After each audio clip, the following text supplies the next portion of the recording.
Well, it's that time of year again.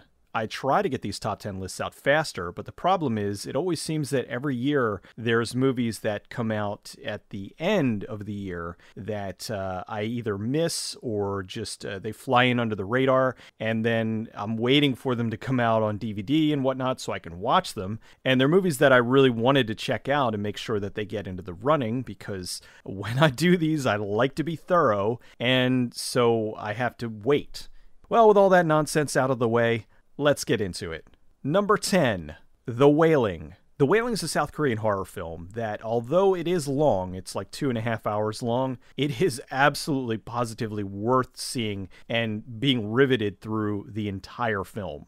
It's about a small village that gets a Japanese stranger, and shortly after he arrives, these really unusual murders start to crop up. People killing entire families, people setting their houses on fire with them inside, just incredibly unusual things. And the movie revolves around this cop and his family, and he's investigating what's going on. The movie starts off very much like a horror comedy. The cop is kind of a doofus, and he's investigating these crimes, and they're way over his head, and they're way over the police department's head. They've never seen anything like this. This stuff just is getting worse and worse as it's going along. Then they find out that there's people that are being infected with this sickness. The cop's daughter gets infected, and then it starts to switch more towards serious. So the comedy aspects that were in the beginning, they fade away, and then it gets more and more and more serious as the film goes on, until finally it's just dead serious by the end. Number 9, The Autopsy of Jane Doe. I had heard about this a while ago. This was the first English language movie from Andre Overdahl, who was the guy who did Troll Hunter, which was the Norwegian found footage film. And so I was looking forward to this because I loved Troll Hunter, and I was curious to see what he was going to do next. As much as I enjoyed Troll Hunter, The Autopsy of Jane Doe was even better. The movie's about this crime scene where everyone inside has been brutally murdered, and in the basement is the body of this girl who's completely naked, and there's no sign whatsoever of what killed her. The police bring the body to this father and son coroner team, and they spend the duration of the film doing the autopsy and trying to figure out how she was killed. As they're doing the autopsy, they start to discover things and trying to unfold the mystery of what happened to this girl. As it goes along, things get weirder and weirder, and truly, you have no clue as to what's going to happen next. I thought it was absolutely excellent because really the majority of the film is two people. Well, two people and the body. So it's Brian Cox playing the father and Emil Hirsch, who's playing the son. And then you have the body of Jane Doe, who they're doing the autopsy on. One of the most refreshing and bizarre mysteries I've seen in quite a while. Number 8, Somnio. It breaks my heart that a movie this good is still looking for a distributor. Somnio is a movie that was written and directed by Travis Malloy. You might remember him. He was the writer of Pandorum. And so you know right out of the gate that this is going to be a smart movie. It's about a guy who's trapped in an automated prison, and he's talking to the computer that runs the prison and trying to figure out a way to get out. Much like I was saying with the Autopsy of Jane Doe, how they didn't overload it with characters, this they went even further. The majority of the film was just one guy in this prison talking to the computer, and he's trying to figure out what's going on, how long he's been there, because there's no windows, he's never let out of the room, and so he has no concept of time, how many days have gone by, and the only person he could talk to is this computer that has a bunch of pre-baked sayings to tell him, so he can never quite get the straight answers that he's looking for. Every time he goes to sleep, the movie has flashback sequences, so there's little bits and chunks of the story that's told to the audience. So those are the moments before he gets arrested where he's interacting with this girl at a coffee shop, and there's more to it than that, but I am not going to go into it. This movie, absolutely, you need to go in as blind as possible, and you will be blown away. Number 7, Hell or High Water. A movie that I never even heard of until I saw that it got nominated for a whole bunch of Oscars. And it's a movie much like No Country for Old Men. It absolutely deserves the nominations. It's about these two brothers that are going around robbing a bunch of banks in West Texas, and they're trying to amass a certain amount of money, and they don't initially say why, of course, but eventually you find out, and it all makes sense as to why they're doing this. Meanwhile, there's a cop played excellently by Jeff Bridges that is chasing after them. So you have these two stories that are going along. You're watching the brothers that are going around doing these robberies, and then you have these two cops that are trying to follow the case and are trying to stop these guys. And it works. The dynamic between the two brothers and the dynamic between the two cops, it really works, and it makes it for an incredibly enjoyable film. Number 6, The Nice Guys. The movie takes place in 1970s Los Angeles, and there's two private eyes that are investigating the same case. They're both looking for the same missing girl. The one is the heavy, played by Russell Crowe. He's the leg breaker. And the other one is Ryan Gosling, who's kind of a wuss, but he's also really smart. So the two of them, because they're both working on the case, they decide to join together and try to figure out what happened. Because as they're going along, they start to realize that there is more to this case than they initially thought. This was written and directed by Shane Black. Now, if you know Shane Black, he has a knack for writing really, really clever, smart films. He did The Monstrous Squad, Last Boy Scout, Lethal Weapon. They're very smart, often hilarious films. And The Nice Guys does a great job of skirting that line. There's some awesome action scenes. There is a lot of crime drama. And the humor is on point. It always hits when it's supposed to. It never feels forced, and it just works. Like, he is great at this. He really knows how to balance that line. Russell Crowe and Ryan Gosling played off each other perfectly. I love them. Number 5, Hacksaw Ridge. The movie was based on Desmond Doss, who was an army medic who served during the Battle of Okinawa. And his whole thing was he grew up with a very abusive father who was in the military. And he had medical training, so when World War II broke out, he didn't want to fight. He wanted to join the military and go over to save people.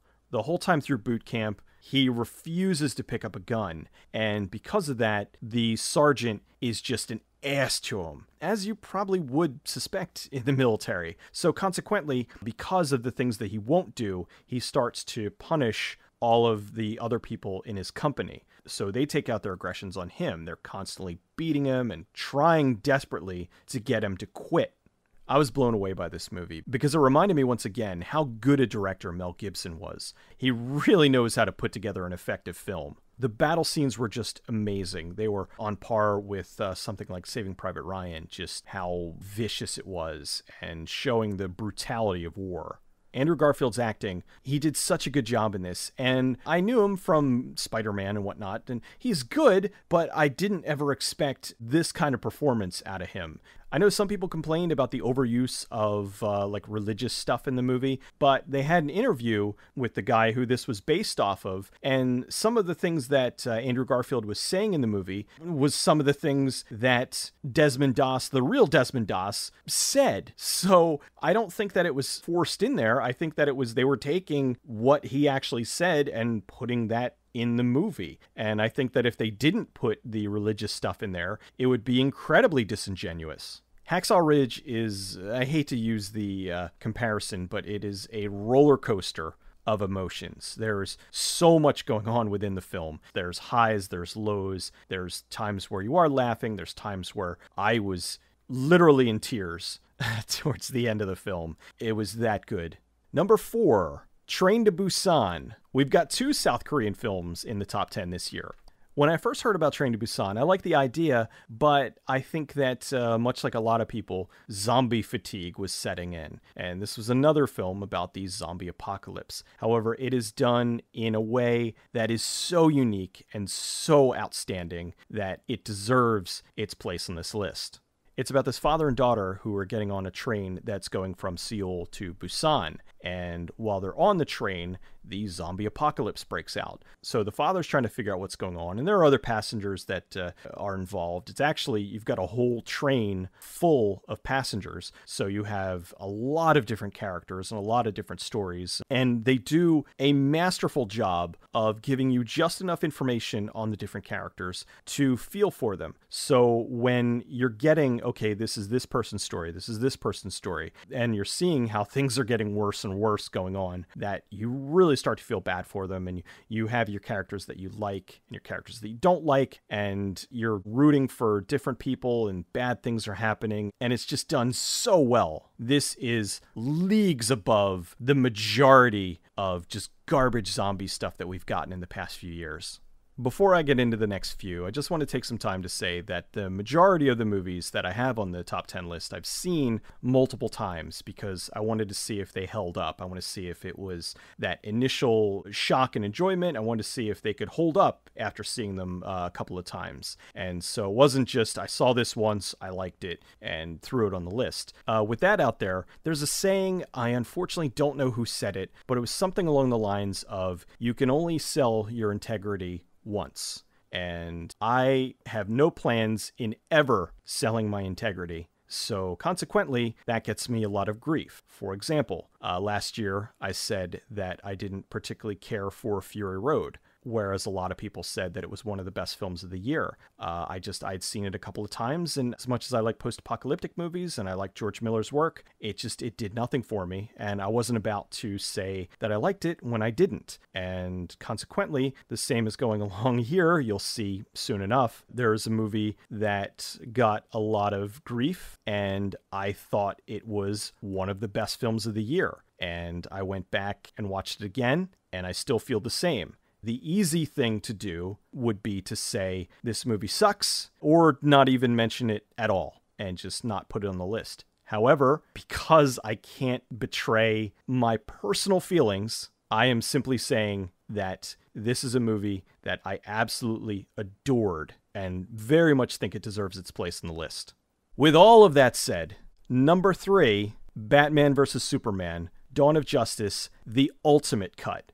I went and saw the theatrical cut, and while I enjoyed it, it was a mess. It just felt like it was out of order. There were things that didn't entirely make sense. There were plot lines that didn't really go anywhere, and it felt like a large chunk of the film was missing. Well, as it turns out, it was, because Warner Brothers panicked for whatever reason, and they insisted on cutting the film down for the theatrical release. Now, I don't know why the hell they would do that, simply because there was a pretty well-substantiated rumor that they showed the original director's cut to the executives, and the movie got a standing ovation. They loved it. And then, for whatever reason, they decided to cut something like a half hour out of the film, and it was a disjointed mess. I liked it. I mean, I thought visually it was very impressive, but it felt off. It didn't feel right. So I got the ultimate cut, and it blew me away. It absolutely blew me away. The ultimate cut was the movie that they should have released in theaters. I don't think the movie would be getting nearly the same amount of grief if they would have just released the full movie as it was supposed to be seen.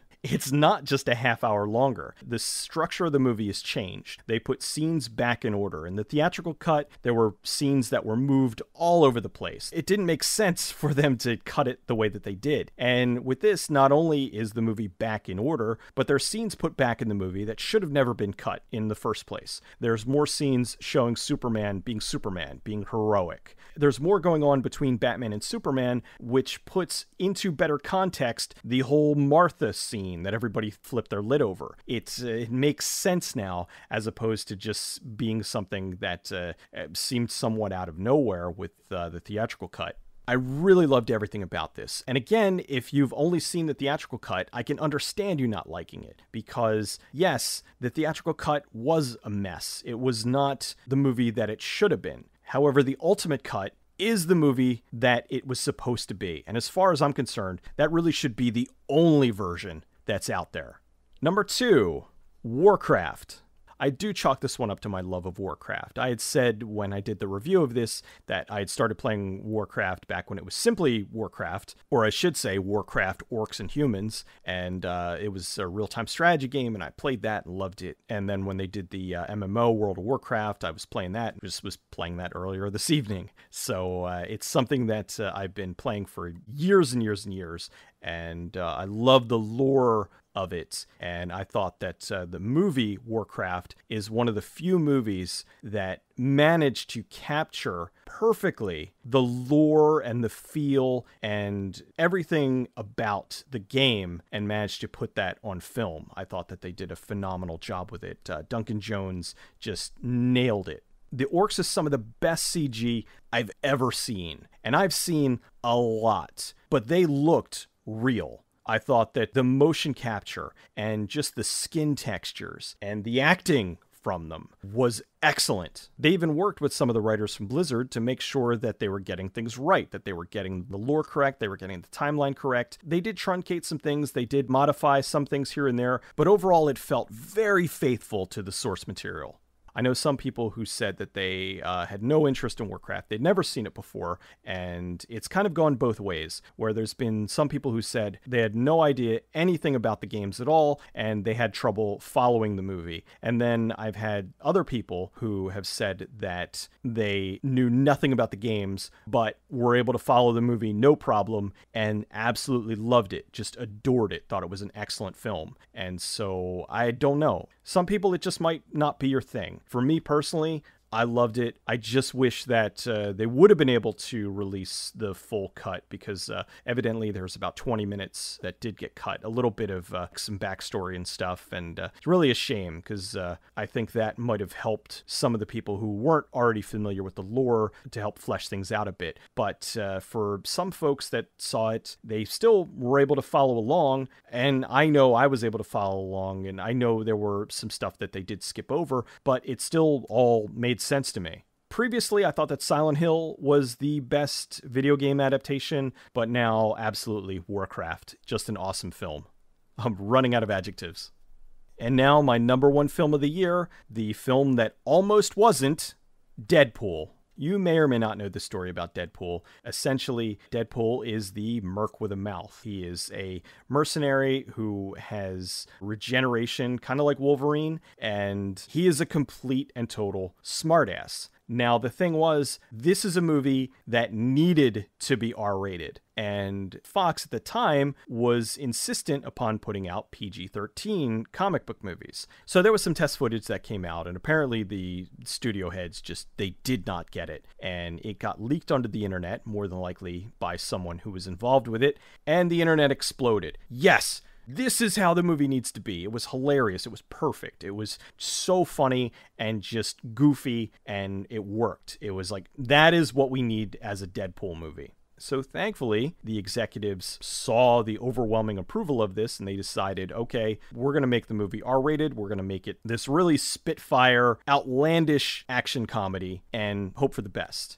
And consequently, they got the best. It ended up being the 6th highest grossing film of the year. So the fact that an R-rated comic book film not only was overwhelmingly successful, audiences loved it, critics loved it, and it made a ton of money. It was comedy better than most comedies. It was action better than most action movies. And it even had some romance in there. Now, granted, it was a weird off-kilter romance, but that's the kind of movie that this was. I love Deadpool. I've seen it a few times, and it's still funny every time. I cannot wait for the sequel. Well, that was my top 10. And for the record, number 11 was Green Room, a movie that I really wanted to put in the top 10, but it just got inched out by The Wailing. Okay, let's get into honorable mentions. 10 Cloverfield Lane I thought was great. I think that the majority of the greatness was from John Goodman. His performance was terrific. I Am Not a Serial Killer. Christopher Lloyd, who most people know as Doc Brown, is giving an outstanding performance here. It's this small town where there's this teenager who's obsessed with murder. And he starts to see his neighbor, who's played by Christopher Lloyd, who's this really old guy. And he starts to see him murdering people. And he's not sure if what he's seeing is all in his head or if this is really happening. The Witch I thought was really good. A very neat movie that felt like you were watching a folk tale. Synchronicity. Really, really smart sci-fi. Under the Shadow was something that I had never seen before. An Iranian horror film. Very creepy, very unique, and definitely something that you won't see every day. War Dogs was a movie that I expected to hate. The trailers for this movie made it look like complete garbage, and man did it surprise me. Definitely worth checking out. I loved Hardcore Henry. The whole movie takes place in first person, so I think the only downside to it is that some people will get motion sickness from it, but if you can play a first-person shooter, then you should have no problem with this. Absolutely one of the most enjoyable films of last year. Hush was excellent. Nocturnal Animals was another movie that surprised me. I thought that it was going to be kind of artsy-fartsy crap, and I will say that it does open very artsy-fartsy, but it's really smart and has some amazing performances by Amy Adams and Jake Gyllenhaal. I think the less you know about it, the better. Well, that's the best movies of the year, as well as some honorable mentions, and let's get into the worst of the year. Gods of Egypt hurt. Alex Proyas, I think, is a great director, and I really don't know what happened here. I've read some interviews where he was saying that this was his magnum opus. He was just so excited to make this movie, and I think that something was lost in the process. I know I've seen some people say that it's supposed to be satire. I don't know. The whole thing just didn't work. I thought the acting was terrible. The CG was terrible. The story was terrible. It's just the whole thing was a disaster. The remake of Martyrs. The original Martyrs is one of the most unflinching, uncomfortable movies that you would ever sit through. It's an amazing film, but it ruins you. It's so devastating. And the remake was like, hey, you know all that stuff that was great about the original one and just downright depressing? Let's take all of that out of there. The movie was released unrated, but it pretty much was PG-13. I think that there was like maybe one scene that had violence that skirted into R-rated territory. For crying out loud, there's a scene where a girl gets set on fire and she's wearing this like white gown, and the gown doesn't catch fire. Ridiculous, atrocious film. The darkness, kind of like Gods of Egypt, really bugged me because the director, Greg McLean, he was the guy who did Wolf Creek and Rogue, and so I know that he's a very competent, good director. I saw the trailer, which I thought looked terrible, but I was like, it might just be a bad trailer. And no, it was a bad trailer. It was a bad movie. The Disappointments Room. Wow. Monumental garbage. It was a ghost story, mystery, complete trash pile. Meet the Blacks. I thought the concept was interesting. It's a black family that inadvertently gets a ton of money, and they move out of the ghetto in Chicago to Beverly Hills, and they have this giant house. While they're there, The Purge is going to happen. So they ended up merging the two films. You've got a comedy, and you're pushing in The Purge. Now, if you don't know what the Purge movies are, it's a movie about where one day every year there's this purge, and all crime is legal for 12 hours. So while they're living in Beverly Hills, the father is convinced, the purge can't come here. This is where rich white people are. We're never gonna be hit by the purge. Meanwhile, all the neighbors are like, hey, are you getting ready for the purge? Are you locking your windows? And he's like, nah, I don't need to do any of that. And so consequently, they're not ready for the purge. And then when the purge happens, all the people in the neighborhood come in to try to kill the family. The thing that really sucked about this movie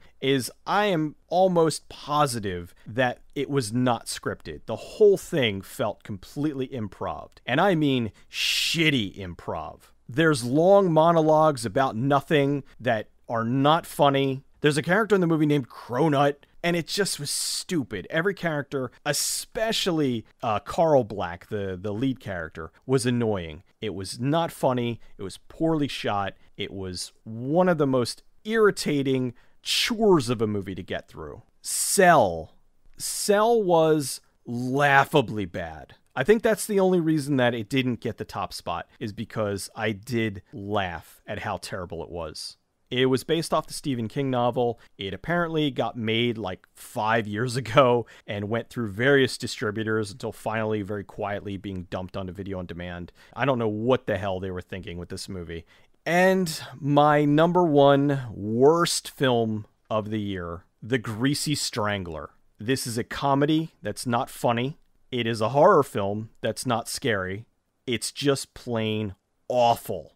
As I said in my review, this felt like a Tim and Eric sketch that was turned into a movie. It's about a father and son that do this disco tour. At night, there is this thing called the Greasy Strangler, and it's a person who's covered in grease, and they go out at night and strangle people. And it just meanders. It doesn't go anywhere. It's incredibly annoying. Actually, everyone in the film is incredibly annoying. Yes, this is one of those movies that it does have its audience.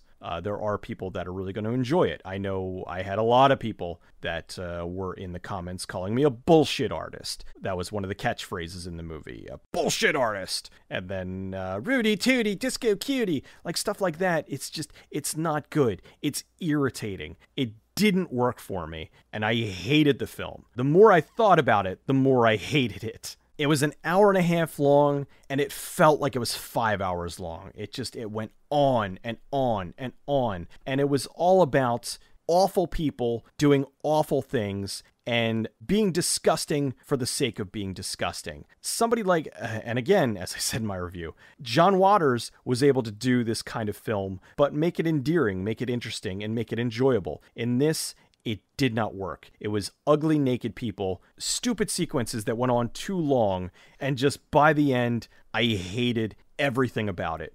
Well, that's my top 10 best and worst films of 2016. As always, I understand that some people are going to agree with me, some people are going to disagree with me, some people will overwhelmingly disagree with me. However, this is just my opinion. If you disagree with me, that's perfectly fine. I don't mind. I think that that's part of how all this should be. If you do like stuff, great. If you don't like stuff, that's also great. That's your personal opinion. This is my opinion. And as I said earlier, I stick with it. I stand by everything that I said. There are things that I liked. There's stuff that I disliked. And it's entirely my opinion. You are more than welcome to agree or disagree with me. I don't mind. The only thing that I do mind is people that will tell me that I am wrong for liking something in particular. I may jokingly tell someone that they're wrong for liking something, but even something like The Greasy Strangler, I hated it. But I recognize that it's going to have its audience, that there are going to be people that enjoy it. I'm not going to tell them that they're wrong for enjoying it. I'm just going to say that for me personally, I thought that it was terrible. And that goes with Batman vs. Superman. I know there are people that don't like the movie.